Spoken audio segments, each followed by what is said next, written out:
Students अस्सलाम वालेकुम। तो स्टूडेंट्स ये रहा हमारा क्वेश्चन नंबर 9। इसमें वो कहता है write a program to promote the user read first middle and last initials of the person's name.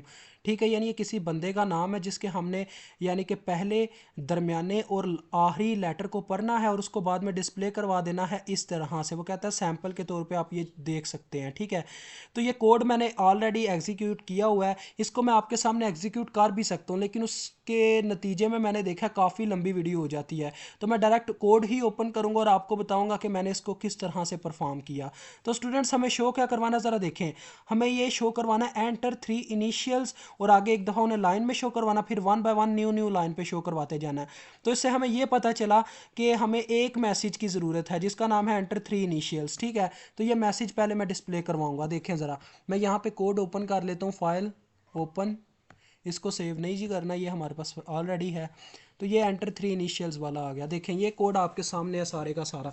देखें स्टूडेंट्स मैंने क्या किया जी, सबसे पहले ये देख लें सिंटैक्स एज इट एज है। मैंने एक मैसेज ले लिया डाटा में, क्या जी मैसेज 1 लिया, एंटर 3 इनिशियल्स, जैसा कि वो चाहता था कि हमारा पहले एंटर 3 इनिशियल्स के नाम पे एक मैसेज शो हो जाए। ठीक है, तो वो मैंने मैसेज शो करवा दिया, यानी मैसेज ले लिया, अभी शो नहीं हुआ। उसके बाद अब हम डाटा के अंदर जो पड़ा हुआ है सिस्टम यानी कि सेगमेंट के अंदर, डाटा सेगमेंट के अंदर जो भी स्टोर है उसको मैं शो करवाना चाहता हूँ। तो मुझे उसके लिए ये कोड लिखना पड़ेगा डाटा सेगमेंट का, यानी उसे कॉल करना पड़ेगा इनडायरेक्टली। तो मैंने AX में पहले ये वाला डाटा सेव करवाया AX रजिस्टर में, फिर जो AX के रजिस्टर में स्टोर था उसे डाटा सेगमेंट में स्टोर करवा दिया। अब ये काम करेगा, मतलब डाटा सेगमेंट काम करेगा। तो देखें सबसे पहले मुझे क्या शो करवाना है, ये वाला मैसेज हमारी मतलब आउटपुट के मुताबिक। तो मैंने फंक्शन 9 को कॉल किया। फंक्शन 9 हमेशा जो DX में मैसेज पड़ा होता है, DX में स्टोर होता है, उसको शो करवाता है। तो मुझे DX में पहले मैसेज 1 को लाना था, तो मैंने ली के ऑपरेशन को कॉल किया।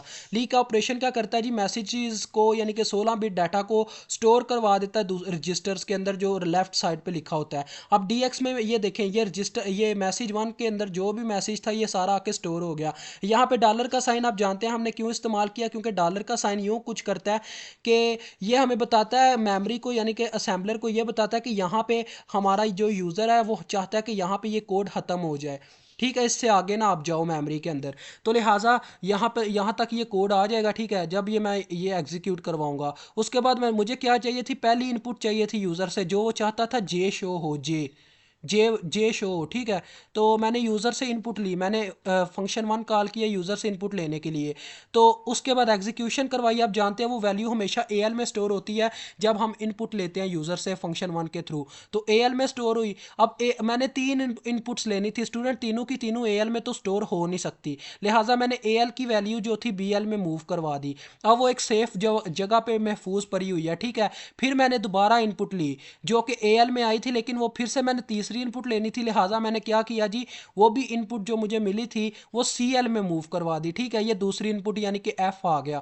उसके बाद तीसरी इनपुट ली K, जो उसने लिखा हुआ है ना JFK, K लिया मैंने, K ली इनपुट और उसे BH में मूव करवा दिया। आप इसे मूव ना भी करवाएं आपका काम चलेगा। चलिए आप आज हम इसे थोड़े डिफरेंट वे से करेंगे। ठीक है, ये मैंने नहीं किया। ठीक है, अब AL में ही हमारी वैल्यू पड़ी हुई है तीसरी।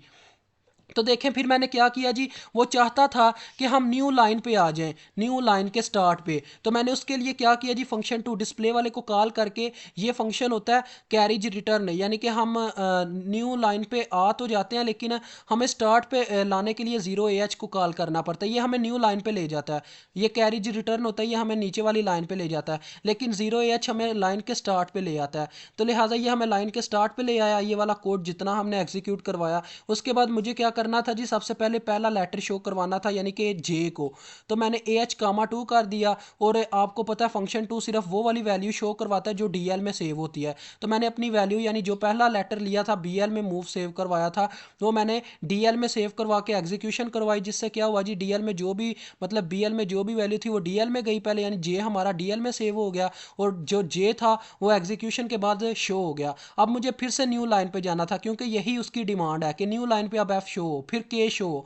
तो ऐसे ही चलते चलाते हमने क्या किया जी, फिर से न्यू लाइन पे गए, यानी कैरीज रिटर्न किया, नीचे वाली लाइन पे गए, और 0AH हमें लाइन के स्टार्ट पे ले आया। उसके बाद फिर से फंक्शन 2 कॉल किया। अब मैंने CL वाली वैल्यू को DL में सेव करवा के एग्जीक्यूट करवाया, जिससे क्या हुआ जी, CL के अंदर जो वैल्यू स्टोर थी वो शो हो गई न्यू लाइन पे, दूसरी लाइन पे। अब देखें, जब मैंने मतलब कि दूसरी वैल्यू भी शो करवा दी, यानी कि एफ को शो करवा दिया। अब मुझे के को तीसरी लाइन पे शो करवाना था, फिर से मैंने वही काम किया। मैंने न्यू लाइन और कैरी रिटर्न का इस्तेमाल किया कोड, यानी कि D L comma zero D H, D L comma zero A H, ये हमें ले गया न्यू लाइन पे। उसके बाद मैंने फिर से फंक्शन 2 को कॉल करके अपनी बी एच में जो वैल्यू सेव हमने करवाई हुई थी तीसरे की, तीसरा हमने किस में स्टोर करवाया था स्टूडेंट, देखे मैं आपको याद करवाता हूँ। यहाँ पे मैंने बी एच में मूव तो करवाया हुआ था, लेकिन हमें जब पता चला कि अब मूव करवाने की ज़रूरत नहीं है, क्योंकि हम इसके बाद फंक्शन 1 को कॉल करने वाले ही नहीं, तो लिहाजा उसको मैंने ए एल में ही रहने दिया। यहाँ पे मैं ए एल भी लिखूंगा तो मेरा कोड रन होगा। अब देखें, इसको मैं रन करता हूँ और आपको स्टेप बाय स्टेप समझाता हूँ, क्योंकि आपने कोड मेरे हाथों लिखते हुए देखा नहीं है, तो आपको उस तरह से समझ नहीं आ पाएगी। देखें, ये पहले डाटा सेगमेंट को रीड कर रहा है, यहाँ पे येलो लाइन बताती है कहाँ पे हमारा असेंबलर जा रहा है। ये अब मैसेज 1 को एग्जीक्यूट करवाने लगा। देखें, मैसेज 1 शो हो जाएगा, ये मैसेज 1 आ गया, ठीक है। अब ये इनपुट 1 लेने लगा। इनपुट 1 ये मुझसे मांगेगा एग्जीक्यूशन पे, मैं क्या दूंगा, जिसे कैपिटल जे दूंगा। ये देखिए कैपिटल जे आ गया। अब ये बी एल में सेव करवा रहा है उसे, बी एल में चली गई। अब ये क्या कर रहा है जी, अब ये कह रहा है दूसरी इनपुट लो, तो दूसरी इनपुट मुझसे मांगेगा, जिसे मैंने के दे दिया, ठीक है। अब तीसरी इनपुट मांगेगा, ये सी एल में सेव होगी या के, तो लिहाजा अब हमने क्या करना है जी, यहाँ पे शो करवाना है तीसरी इनपुट को, जो कि हम एफ ले लेते हैं, ठीक है। ये एफ आ गया। अब देखिए सिंगल स्टेप, अब मैंने एग्जीक्यूट करवाना था न्यू लाइन पे, तो ये उसे न्यू लाइन पे ले जाएगा, ये जो कोड हमने इतना सारा लिखा है। अब यहाँ पे हम क्या चाहते हैं जी, जो बी एल में वैल्यू पड़ी हुई है वो शो हो जाए कहाँ पे जी, न्यू लाइन पे। तो देखें ये जे शो हो गया। उसके बाद अब हम फिर से न्यू लाइन पे गए, तो लिहाजा स्टूडेंट्स देखें, जब हमने मतलब D L comma zero D H किया तो ये चला गया कैरीज रिटर्न। कैरीज रिटर्न का मतलब है ये यहाँ से नीचे चला गया डायरेक्ट यहाँ पे, लेकिन हमें इसे लाइन के स्टार्ट पे लाने के लिए क्या करना पड़ा जी, ज़ीरो ए एच का कोड लिखना पड़ा। तो ये आ गया लाइन के स्टार्ट पे, देखें ये लाइन के स्टार्ट पे आ गया होगा। अब जो ही मैंने दूसरा यानी कि डिस्प्ले करवाया फंक्शन जो सी एल में सेव था, यानी कि के हमने सेव करवाया, तो वो के शो हो गया। देखें डिस्प्ले का यही मतलब था। अब फिर से वही कोड यानी कि न्यू लाइन पे ले चलो, तो न्यू लाइन पे चला गया, और कैरीज रिटर्न न्यू लाइन का कोड लिखने के बाद मैंने फंक्शन को डिस्प्ले करवा दिया, यानी कि हमारा एफ भी शो हो जाएगा। अब ये देखिएगा ज़रा,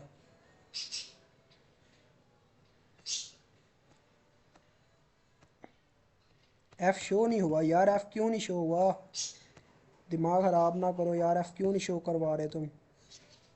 तो मेरे ख्याल में स्टूडेंट्स मसला वही आ गया, ए एल को हमने मतलब इस्तेमाल किया तो इस वजह से वो वैल्यू नहीं ले सका। तो हम क्या करते हैं जी, थोड़ा सा कोड में चेंज ही करते हैं, ए एल में वैल्यू सेव नहीं करवाते। यही मसला करता है जिसकी वजह से हम मतलब ए एल की बजाय किसी और चीज़ सेफ जगह पे वैल्यू छोड़ देते होते हैं। कहाँ पे करवानी थी, यहाँ पे। देखें ए एल की बजाय मैं वैल्यू क्या करता हूँ जी, ए एल में से वैल्यू मूव करवा देता हूँ, किस में, डी एच में चले मूव करवा देते हैं, D H comma A L. अब ये डी एच में मूव तो कर जाएगी, लेकिन बी एच ही ठीक है, बी एच ठीक है, B H comma A L. अब ये वैल्यू बी एच में मूव कर चुकी है, हमें तीसरा नंबर शो करवाने के लिए यहाँ पे बी एच लिखना पड़ेगा। अब ये शो होगी, रन। अब टोटली रन करता हूँ क्योंकि आपको समझ तो आ गई है। पहले जे एफ के, देखो तीनों शो हो रहे हैं, अब तीनों शो हो रहे हैं।